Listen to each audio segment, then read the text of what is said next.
अपन देखते हैं सक्रियता श्रेणी क्या होती है। तो यौगिकों को वे श्रेणी जिसमें यौगिकों को उनकी क्रियाशीलता के अवरोही क्रम में रखा जाता है उसे सक्रियता श्रेणी कहते हैं। तो पहले अपन देखते हैं सक्रियता श्रेणी की डेफिनेशन। सक्रियता श्रेणी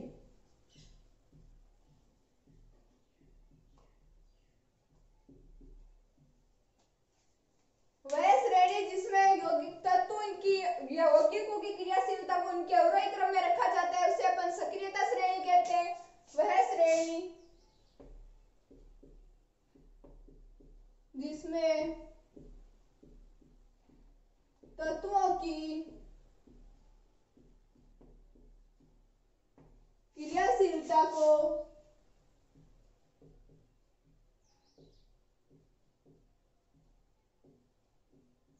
उनके अवरोही क्रम में रखा जाता है।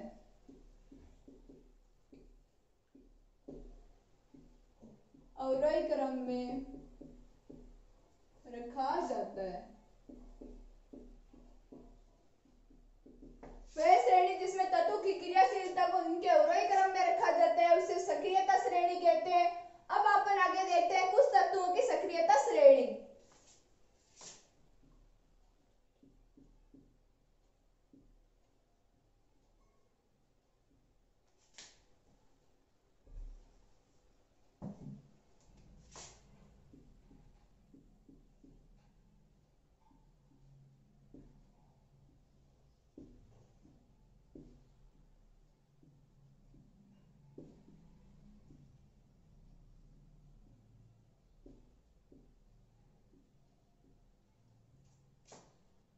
कहो ना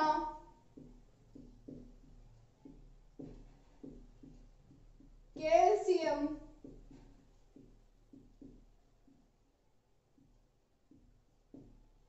मैं जाऊंगा फिर पंजाब।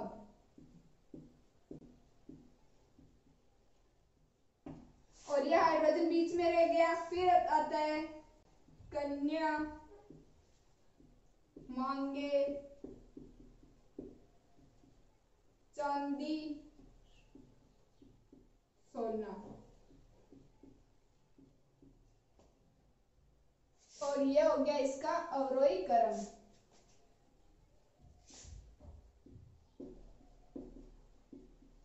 अवरोही क्रम। और ये जो हाइड्रोजन होता है ये इन दोनों के बीच में आता है। तो अपन देखते हैं कि पोटेशियम, फिर आता है सोडियम, फिर आता है कैल्शियम, फिर magnesium, zinc, ferrous, lead, hydrogen, copper, mercury, silver और गोल्ड। तो इसको अपन ऐसे याद रख सकते हैं। पोटेशियम के कहो, सोडियम Na, कैल्शियम का अपन कैल्शियम रख लेते हैं, मैग्नीशियम का अपन ले लेते हैं मैं, Zn का जाऊंगा, Fe का फिर और Pb को पंजाब। फिर अब हाइड्रोजन बीच में रह गया। फिर आता है कॉपर का हो गया कन्या, Hg मरकरी, मांगे सिल्वर चांदी, Au सोना। कहो ना कैल्शियम में जाऊंगा फिर पंजाब, कन्या मांगे चांदी सोना। तो ये पंजाब क्यों जाना चाहता है? क्योंकि कन्या का काम चांदी से नहीं चल रहा है, सोना चाहिए कन्या को। और आपको पता है सोना कितना महंगा हो रहा है और आजकल लॉकडाउन की वजह से तो बहुत ज्यादा महंगा हो रहा है। तो इसको पंजाब जाना पड़ रहा है और अभी लॉकडाउन में तो पंजाब चला जाए तो पुलिस वाले लट हो जाए। आप इसको ऐसे याद रख सकते हो। फिर अपन देखते हैं कि जो हाइड्रोजन से ऊपर की धातुएं होती है, ये सारी धातु हाइड्रोजन से ऊपर आती है। तो ये जो धातुएं होती है वो अधिक क्रियाशील होती है। H से ऊपर की धातुएं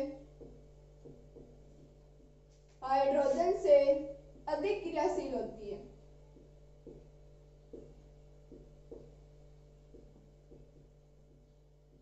क्रियाशील होती है। और ये जो हाइड्रोजन से नीचे की धातु है वो हाइड्रोजन से कम क्रियाशील होती है। H से नीचे की धातुएं हाइड्रोजन से नीचे की धातुएं हाइड्रोजन से कम क्रियाशील होती है। अब अपन देखते हैं कि कम क्रियाशील का मतलब क्या हुआ। जैसे सोना, अपन देख सोने और सोने के आभूषण क्यों बनाए जाते हैं, क्योंकि ये सक्रियता श्रेणी में सबसे नीचे आता है। नीचे आता है इसका मतलब क्या हुआ, ये सबसे कम क्रियाशील है, ये कई सालों तक क्रिया नहीं करता है, मतलब बहुत कम क्रिया करता है, ना के बराबर। इसलिए अपन देखते हैं कि सोने चांदी के आभूषण कई सालों तक चल जाते हैं, खराब नहीं होते।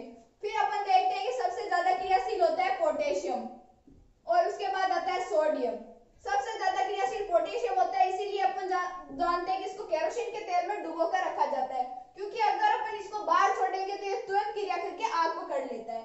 तो आप इस ट्रिक को, इसको सक्रियता सारणी के क्रम को ऐसे याद रख सकते हो, कौन कैल्शियम, मैं जाऊंगा फिर पंजाब, कन्या मांगे चांदी सोना।